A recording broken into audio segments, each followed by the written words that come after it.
भैया।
दोस्तों नमस्कार। ये तस्वीरें अमृतकाल की है। अमृतकाल, आजादी का अमृतकाल। लेकिन आजादी के 75 बरस में ऐसी स्थिति इस देश के भीतर कभी नहीं थी जो मौजूदा वक्त में कमोवेश हर क्षेत्र के साथ हो चली है। और उस पर सरकार ने सेना में भर्ती को लेकर जो नया नियम बना दिया है, उसमें 10वीं पास उन करोड़ों बच्चों की आंखों के सपने मर चुके हैं। वो समझ नहीं पा रहे हैं कि जिस सपने को पालकर वह अपनी जिंदगी आगे जीने की तैयारी करते रहे, अब सरकार बाकायदा पॉलिसीगत तरीके से उसे खत्म कर रही है। क्योंकि सरकार चाहती है सेना का आधुनिकीकरण हो। सरकार चाहती है इस देश में जितना पैसा सैलरी और पेंशन का चला जाता है सेना में भर्ती लोगों को लेकर, वह पैसा अब कम हो जाना चाहिए। सरकार चाहती है कि इस देश के युवाओं के सपने जो हैं, वो शायद बड़ी तादाद में युवाओं के साथ जुड़े जरूर, लेकिन उसकी उम्र उन्हें जिंदगी पालने के साथ ना जोड़ी जा सके। और कल्पना कीजिए कि जिस देश के भीतर में 1 करोड़ से ज्यादा युवा सिर्फ सेना में भर्ती होने के लिए तैयारी करते हैं, उनकी जिंदगी का सपना होता है कि सेना में भर्ती हो जाएं। और सन 2000 तक 80,000 नियुक्तियां सेना में हर बरस होती रही। 2000 से लेकर 2014 तक औसत 60,000 भर्तियां हुई। और मोदी काल में यानी 2014 से 2022 तक 44,000 नियुक्तियां हर बरस हुई। यानी नियुक्तियां घट रही हैं। और उस पर से नई नियुक्ति को लेकर बड़ा सवाल यह कि दरअसल अब 4 बरस के लिए ही हम आपको ले पाएंगे।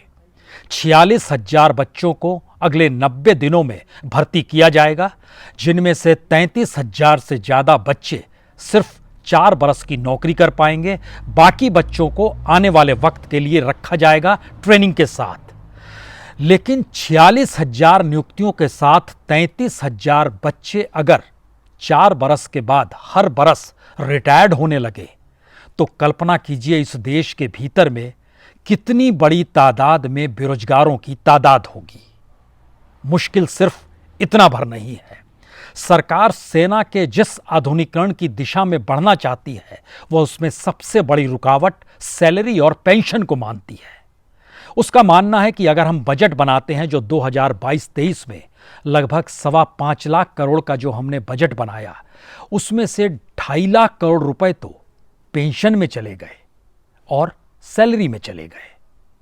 बाकी पैसे से आधुनिकीकरण कैसे होगा? और फिर सरकार तर्क देती है कि दुनिया भर के दूसरे देशों में देख लीजिए, जहां कितनी बड़ी तादाद में आधुनिकीकरण के लिए सेना के पास जो पैसा बजट के तौर पर जाता है, उसका बहुत छोटा सा हिस्सा सैलरी और पेंशन में जाता है। तो हम पेंशन क्यों दें? तो सरकार के अग्निपथ की 3 स्थितियां बहुत साफ हैं। पहली बात, जिस बच्चे ने जिंदगी में सपना संजोया कि हम सेना में शामिल होंगे, उसके लिए सिर्फ 4 बरस की नौकरी इंतजार कर रही है। उस 4 बरस के बाद उसे पेंशन नहीं दी जाएगी। सरकार पेंशन से मुक्ति चाहती है। तीसरी बड़ी बात, इस दौर में सेना के भीतर का आधुनिकीकरण सैनिकों से हटकर सिर्फ टेक्नोलॉजी पर कैसे लाकर खड़ा कर दिया जाए, सरकार की पूरी पॉलिसी इसी रास्ते चल पड़ी है। तो क्या वाकई दुनिया के दूसरे देशों की तुलना में भारत अब एक नई सोच के साथ मोदी सरकार क्रांतिकारी बदलाव लाना चाहती है? ये सच है या फिर ये खिलवाड़ है, या फिर अमृत काल में विनाश काले विपरीत बुद्धि की परिस्थितियां हैं? आइए जरा सरकारी कच्चा चिट्ठा और इस देश की तमाम आर्थिक सामाजिक परिस्थितियों को टटोल लें। पहला सवाल एक जहन में तुरंत रखिएगा, अगर पेंशन को सरकार को नहीं देना है तो इस देश के जितने भी सांसद जो चुनाव हार गए, जिनकी जमानत जब्त हो गई, जितने भी विधायक जो चुनाव हार चुके हैं, जिनकी जमानत जब्त जनता ने कर दी, उन्हें जितना पेंशन मिलता है समूचे देश में उससे कम पेंशन इस देश के सैनिकों को मिलता है। और हारे हुए नेताओं को पेंशन बंद कर दिया जाए, इस सवाल पर किसी विधानसभा में, किसी संसद के भीतर कभी भी कोई आवाज नहीं उठी।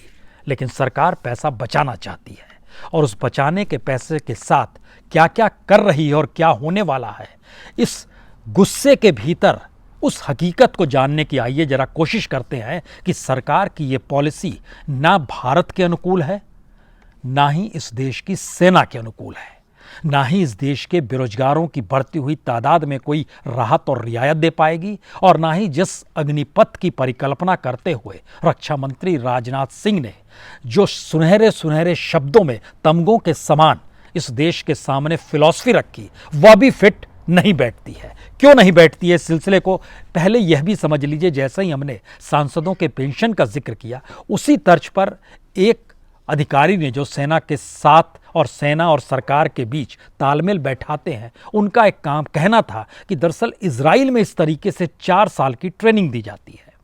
उस 4 साल की ट्रेनिंग में कोई वेतन नहीं मिलता है, वो राष्ट्र के प्रति सेवा के लिए हर युवा जो 18 साल का हो गया उसे दिया जाता है। लेकिन फिर यहाँ पर एक दूसरी बात समझिए, भारत के भीतर में जो इन 4 सालों में जितना वेतन दिया जाएगा नौकरी करते वक्त, उससे ज़्यादा जेब खर्च इजराइल में दिया जाता है उन 4 बरस की ट्रेनिंग के पीरियड में, क्योंकि उसे नौकरी नहीं माना जाता है लेकिन जेब खर्च दिया जाता है। तो इजराइल का जेब खर्च भारत में नौकरी करने के बाद के वेतन से भी कहीं ज़्यादा है। तो आप दुनिया से भारत की तुलना नहीं करें।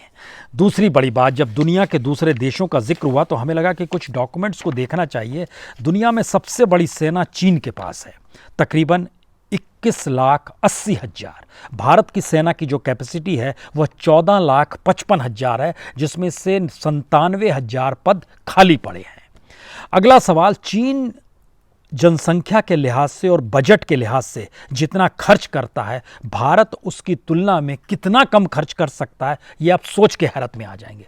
चीन खर्च करता है अपने बजट में, रक्षा बजट में 122 लाख करोड़, भारत खर्च करता है 6 लाख करोड़, जो इस बार 2022-23 में 5.13 लाख करोड़ पर आकर टिक गया, यानी लगभग 5 लाख करोड़, और वो करता है 122 लाख करोड़।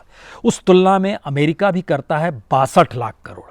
हम कहाँ पर खड़े हैं यह खाली समझिए। हम अमेरिका बनना चाहते हैं, चीन बनना चाहते हैं, या फिर हम नॉर्थ कोरिया बनना चाहते हैं, जहाँ सबसे बड़ी संख्या उस देश की तुलना में और दुनिया के देशों की तुलना में उसकी अपनी जनसंख्या के लिहाज से सबसे बड़ी है, तकरीबन 12,80,000 नॉर्थ कोरिया में सैनिकों की तादाद है। लेकिन अगला सवाल यहीं से सबसे बड़ा निकलता है कि जो 17 से 21 साल को लेकर सरकार ने अग्निपथ की लकीर खींची है, उसमें खुले तौर पर यह कहा है जो नियुक्तियां होंगी उनको रेगिस्तान में भेजा जाएगा, उनको पहाड़ों पर नियुक्त किया जाएगा, उनको समुद्र में भेजा जाएगा, उनको हवा में भेजा जाएगा, यानी जल थल वायु सेना के तीनों अंगों के साथ इन अग्निवीरों की नियुक्ति भी हो जाएगी। यह भी ठीक है, लेकिन ठीक इसके समानांतर आइए, जो बच्चे सड़कों पर नजर आ रहे हैं, चाहे बिहार हो, चाहे उत्तर प्रदेश हो, चाहे उत्तराखंड हो, चाहे हिमाचल प्रदेश हो, चाहे हरियाणा हो, उनके दिल में क्या बीत रही होगी, यह सिर्फ कल्पना इस बात से कर लीजिए कि एक हरियाणा का बच्चा जो जिंद जिले का आता है, वह खुदकुशी ये सोच कर लेता है कि अब उसे नौकरी सेना में नहीं मिलेगी। और हरियाणा ही वो जगह है जहां पर सबसे बड़ी तादाद में लोग सेना में शरीक होते हैं। हरियाणा ही वही जगह है जहां पर करगिल युद्ध के बाद जो शहीद सैनिकों के शव आ रहे थे गांव-गांव में, वो सबसे ज़्यादा हरियाणा में ही आए थे। फिर उसके बाद उत्तर प्रदेश के गांव में आए थे। जो बच्चे सेना में शामिल होना चाहते हैं, वह जिस आर्थिक परिस्थितियों से निकलते हैं, वहाँ के परिवारों के पास इतना पैसा नहीं होता है कि वो अपने बच्चे को 10वीं के बाद पढ़ा भी सके। इतना पैसा नहीं होता है कि वह हायर एजुकेशन के क्षेत्र में ले जाकर उसको प्रोफेशनल बना सके। ये एक अलग मसला है कि इस देश में प्रोफेशनल को लेकर भी अब नौकरी नहीं बच पा रही है। बेरोजगारी जो है इस अमृतकाल में सबसे ज़्यादा है, असमानता अमृतकाल में सबसे ज़्यादा है।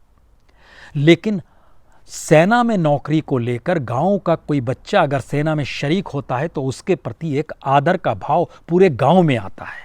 इसीलिए जब शहीद जवानों के शव गांव लौटते हैं तो पूरा गांव एकजुट होता है, माता पिता को सांत्वना देता है कि आपने देश के लिए अपने बेटे को कुर्बान कर दिया। लेकिन मौजूदा वक्त में अब जो नई दृष्टि है वो एक नौकरी की दृष्टि है, वह भी अस्थायी नौकरी, वह भी बेरोजगार होने की नौकरी, वह भी रिटायर्ड होकर वापस घर लौटने की नौकरी। दूसरी कल्पना कीजिए कि एक साल में जितना वेतन सरकार इन अग्निवीरों को देने वाली है उस वेतन से कहीं ज्यादा सांसद और विधायकों के पेंशन है। बड़ी तादाद में सैकड़ों एमपीज और एमएलएज हैं जो कई बार चुने गए, कई बार जनता ने हरा दिया, जमानत जब्त कर गए। उनके जो पेंशन जब जोड़ते चले जाते हैं तो कईयों को पेंशन तो 3-3, 4-4 लाख रुपए मिलता है।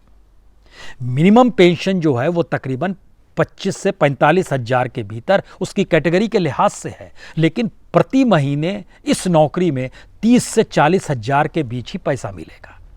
तो पैसा बचाने की जो सरकार की फिलॉसफी है वह गलत है। सेना को सुदृढ़ बनाने की जो सोच है वह भी गलत है, क्योंकि 4 बरस में जब कोई शख्स शामिल होगा तो वो कहाँ काम करेगा? इन्फेंट्री में काम करेगा? कौन सी ट्रेनिंग के साथ वह युद्ध क्षेत्र में जाएगा? अगर युद्ध की मुनादी हो गई और किसी अनुभवी सैनिक के साथ वो जा रहा है और कल को वो किसी अनुभवी सैनिक की जगह लेगा तो 4 साल की ऐसी कौन सी ट्रेनिंग है जो उसका उतना परिपक्व बना देगी, जो 10 साल काम करते हुए सेना के भीतर अनुभव को गिना जाता है, वो भी मायने नहीं रखेगी। तीसरी बड़ी बात यह है कि जो सैलरी और पैसे का जिक्र हो रहा है इसको इस रूप में समझिए कि 4 बरस की जो नौकरी होगी, पहले बरस में से जो 30 हजार वेतन मिलेगा उसमें से हाथ में आएगा 21 हजार। 9 हजार एक कॉर्पस फंड होगा जो रिटायरमेंट फंड के साथ जुड़ जाता है, जो इसे पेंशन हम लोग कहते हैं। वो एक नया कॉर्पस फंड बनाया गया है। जितना कॉर्पस फंड में पैसा जमा करेगा जवान पहले साल की नौकरी में, दूसरे साल की नौकरी में, तीसरे साल, चौथे साल, उतना ही मिला के सरकार 4 साल के बाद दे देगी। 4 साल में वो जमा कर पाएगा लगभग 5,07,000। सरकार भी इतना ही दे देगी, 5,07,000 और देगी, और इंटरेस्ट वगैरह मिला के उसके हाथ में कुल 11 लाख आएंगे, जिसमें से 5,07,000 उसने अपनी नौकरी से जो पैसा उसको वेतन का था उसमें से कट के जमा हो रहा था। यानी सरकार के ऊपर बोझ आया लगभग 6 लाख का प्रति जवान। अगला सवाल, जब आप सालाना पैकेज जो सरकार इन सैनिकों को देगी 4,76,000 का है शुरुआती साल में, और जब वो निकल रहा होगा तब वो लगभग 6,92,000 का होगा। इस पैकेज के आसरे उसको अपनी जिंदगी को सहेजना है और पूरी जिंदगी के साथ आगे चलना है। गांव में शादियां होती हैं कि बेटा जो है सेना में लग गया, लेकिन जब यह पता चलेगा बेटा 4 साल के लिए ही सेना में लगा है तो कौन अपनी बेटी देगा? अब यह दूर की गोटी शुरू में ही हो गई। लेकिन उसका अगला सवाल, इस देश के भीतर में 10वीं पास छात्र जो 10वीं के बाद 12वीं की पढ़ाई नहीं कर पाते हैं, हर बरस उनकी संख्या 1 करोड़ से ज़्यादा की है। वह 1 करोड़ में से अगर आप ध्यान दीजिए जितनी बड़ी तादाद में हर बरस निकल रहे हैं और बीते 3-4 बरस से निकल कर आए हैं, सबको जो मिला दीजिएगा तो सेना में भर्ती होने के लिए पूरे देश के अलग अलग प्रांतों में तकरीबन 1.5 करोड़ बच्चे सिर्फ सेना में भर्ती होने की मशक्कत ही करते हैं। उनका भी रास्ता बंद हो गया। अब उनकी नौकरी पहले बरस किसी का नहीं हो पाता है, दूसरे बरस होता है। बहुत भाग्यशाली होते हैं जिनका पहले बरस में नौकरी मिल जाए। तो 17 से लेकर 21 तक के इन 4 सालों में जिन युवाओं को नौकरी मिलेगी उसमें इससे पहले का जो औसत निकाला गया वह तकरीबन 19.5 साल से 20 साल के भीतर मैक्सिमम मिला। यानी शुरुआत में ही पहले 2 साल नौकरी नहीं मिल पाती है। अब इन बच्चों को जब नौकरी मिलेगी तो इनकी उम्र नौकरी की। 2 साल इन्होंने ट्रेनिंग में गुजार दी, व्यायाम करते हुए, दौड़ते हुए, गांव के खेतों में भागते हुए, छोटे शहरों के सड़कों पर दौड़ते हुए ये नज़र आते हैं, जो सुबह सूरज उगने से पहले सड़कों पर होते हैं, व्यायाम कर रहे होते हैं कि सेना में कल भर्ती होगी तो हमको 6 मिनट में 1 मील तक दौड़ जाना है, छाती इतनी फुलानी है, कूदना इतना है। ये सारी मशक्क़त माँ बाप भी खर्च उस पर करते हैं, वो एक लिहाज से इन्वेस्टमेंट करते हैं कि सेना में भर्ती हो जाएगी तो सेना का सामान भी कुछ सस्ते में मिलेगा, जो उसको ज़िंदगी चलाने के लिए काफ़ी होगा। जो राशनिंग होती है वह भी सस्ते मिल जाएगी, लेकिन वह दरवाज़ा भी बंद, क्योंकि सरकार पैसा व्यर्थ करना नहीं चाहती है। वो तमाम जगहों पे व्यर्थ कर दे, लेकिन यहाँ करना नहीं चाहती है। शायद इसीलिए जो जिंद जिले के लुजवाना गाँव का जो बच्चा है जिसने फंदा लगाकर रोहतक में सुसाइड कर लिया, हमारे टीम ने जब पता लगाया कि उस परिवार की सामाजिक आर्थिक स्थितियां कौन सी है और वो सुसाइड तक क्यों पहुंचा, उसकी ज़िंदगी का सपना था कि वो सैनिक बन जाए, सेना में शामिल हो जाए, गांव में माता पिता को सम्मान मिलेगा, उसको जो पैसा मिलेगा वो ज़िंदगी चलाएगा, शादी करेगा, घर में बहू आएगी, माँ बाप इंतज़ार कर रहे हैं। वह एक झटके में उसे लगा कि अब सिर्फ 4 बरस के लिए, और वह बच्चा पिछले 1 साल से लगा हुआ था, 1.5 साल से लगा हुआ था कि सेना में भर्ती होनी है, और 2 बरस कोविड काल में जो भर्ती नहीं हो पाई, उसके बाद उसके भीतर निराशा ऐसे हजारों बच्चों में भरी हुई है। तो क्या सरकार की यह नीति बच्चों को सुसाइड की तरफ तो नहीं ढकेल रही है? क्या ऐसी परिस्थिति में इस देश के भीतर में पहली बार बेरोजगारी की परिस्थिति समाज में बढ़ तो नहीं जाएगी? क्योंकि हर बरस 33,000 बच्चे जब रिटायर्ड होकर निकलना शुरू होंगे तो सवाल ये होगा कि जो 4 बरस से नौकरी का इंतजार कर रहा है और 4 बरस नौकरी करके जो बेरोजगार हुआ है, दोनों के भीतर असमान भाव तो नहीं होगा? समाज के भीतर एक कटुता तो नहीं आएगी? और जब वो हथियारों की ट्रेनिंग लेकर लौटा होगा तो सामान्य बच्चे जो आज सड़कों पर नजर आ रहे हैं, इन्हें कोई ट्रेनिंग नहीं मिली है। ये ट्रेनिंग मिलेगी जब आप सेना में शामिल होंगे। तो इसके बाद उनके भीतर का गुस्सा, जो 4 साल के बाद की जिंदगी जीनी है, औसतन उसके बाद 50 साल मिनिमम बचते हैं ज़िंदगी जीने के लिए, और कोई रास्ता नहीं है तो क्या खेतों में काम करेगा? इस देश की इंडस्ट्री में सबसे कम नियुक्तियां इसी अमृतकाल में हो रही है। इस देश के भीतर में बेरोजगारी की परिस्थिति डिग्रीधारियों के साथ सबसे ज़्यादा इसी काल में है, और वह तो 10वीं पास है। वो कौन सा काम करेगा? क्या सिक्योरिटी के लिए दरवाज़ों पर खड़ा हो जाया करेगा? जिस लिहाज से देश भर में सिक्योरिटी कर्मियों की जो तादाद है वो सबसे ज़्यादा है। अपार्टमेंट्स के बाहर सिक्योरिटी रहती है, एटीएम के बाहर सिक्योरिटी वाला खड़ा रहता है, अलग अलग बड़े बड़े रईसों के घरों के बाहर सिक्योरिटी वाले नज़र आते हैं। क्या उस दिशा में चला जाएगा? यानी कल तक गांव में सम्मान से देखा जाएगा कि ये सैनिक बन गया था, अब देखा जाएगा अरे ये तो एक सुरक्षा कर्मी है जो कि 6,000 की नौकरी या 5,000 की नौकरी को में कहीं सड़क पर खड़ा हुआ दिखाई दे रहा है। लेकिन उसके आगे की स्थिति में अब निकल कर आई है, जिसको लेकर सरकार ने आंखें मूंद ली हैं। पैसा बचाना सरकार का काम है, तो सरकार उस गवर्नेंस को छोटा करे जो गवर्नेंस कोई काम नहीं कर रहा है। जो पेंशन सांसदों विधायकों को दी जाती है उसको भी कट कर लेंगे तो काफ़ी पैसा ना सिर्फ बच जाएगा, बल्कि आने वाले वक्त में जो सैनिकों को पेंशन देना है वह रकम भी निकल जाएगी, अगर सिर्फ पार्लियामेंट्रीज और एमएलएस के ज़रिए उन पैसों को डायरेक्ट शिफ्ट कर दिया जाए। तो अगली बात, इस देश के भीतर में जो औसत भर्तियां होती रही उसमें हमने पता लगाया कि 17 से 21 बरस तक के जो युवा थे वह कितनी बड़ी तादाद में शामिल हो रहे थे। एक्यूरेट नंबर उनका क्या होगा? आपको जानकर हैरत होगी कि इस देश के भीतर में 80,000 लोगों की जब नियुक्तियां होती थी, उस समय जो लोग फॉर्म भरते थे, सेना में अलग अलग जगहों पर दौड़ लगाने के लिए पहुंचते थे, जो सेना का जहां पर भी भर्ती कैंप लगता था, उस 80,000 के लिए तकरीबन 90 लाख बच्चे जमा होते थे देश भर में, और यह सिलसिला वो 2000 तक चला है। उसके बाद 2014 तक जो 60,000 औसत नियुक्तियां हो रही थी, नियुक्तियां कम हो गई, जो लोग शामिल होना चाहते हैं वह 90 लाख से बढ़कर 1 करोड़ 10 लाख हो गया। उसके बाद 2014, 2015, 2016, 2017, 2018, 2019 के बाद से सेना का कोई कैंप उस रूप में नहीं लगा, कोई भर्ती नहीं हुई है। लेकिन इस दौर में जो 44,000 औसत भर्तियां हो रही थी, उसमें सेना में भर्ती होने के लिए 1 करोड़ 35 लाख 2017 में मैक्सिमम गया, यानी 1 करोड़ 25 लाख अगर आप औसत मानकर चलें, जो ज़्यादा ही है उससे। इतनी बड़ी तादाद में इस देश के युवा नौकरी खोज रहे थे सेना में भर्ती होने के लिए। आप उसको घटाकर एक अस्थाई लकीर खींच रहे हैं 46,000 की। जो रैंक मिलेगा सेना में भर्ती होने का, ये कोई कमीशन या नॉन कमीशन अधिकारी की नियुक्ति नहीं हो रही है, यह नियुक्ति हो रही है पर्सन बिलो ऑफिसर रैंक, इसको कहेंगे PBOR, और इसीलिए वो 30 से 40,000 के भीतर में रेंगेगा। सरकार 46,000 जो भर्तियां करेगी, इसको लेकर माना जा रहा है कि अगले 10 साल तक ये प्रयोग किया जाएगा। इस 10 साल में जितनी बड़ी तादाद में बच्चे रिटायर्ड होकर बाहर निकलेंगे, उसका आंकड़ा देते हुए सरकार कह रही है कि वो रिटायर्ड जब होकर निकलेंगे तो हमें उन्हें पेंशन देना नहीं पड़ेगा। हमने निकाला कि आखिर अगर इनको रिटायर्ड ना किया जाए तो कितना ज़्यादा पेंशन इनको देना पड़ेगा, क्योंकि 4 साल में भर्ती 1,86,000 बच्चों की होगी। अगर मान लीजिए इस अग्निपथ की पॉलिसी में चेंज ले आया जाए और कहा जाए कि अब आपको नौकरी से नहीं हटाया जाएगा, तो इस 1,86,000 लोगों को अगर नौकरी पर रखा जाता है तो इनको जो वेतन दिया जाएगा, वह वेतन इस देश के भीतर में जो ब्यूरोक्रेट्स हैं, जो रिटायर्ड होने के बाद पेंशन ले रहे हैं, जो A ग्रेड और B ग्रेड के अफसर हैं, उनका वेतन, इनको जो पेंशन मिलेगी उससे लगभग दुगने से ज़्यादा है, उनको मिलने वाले पेंशन से ज़्यादा है। यानी पहली बात तो यह है कि सैनिकों पर ध्यान नहीं है, पेंशन पर ध्यान है।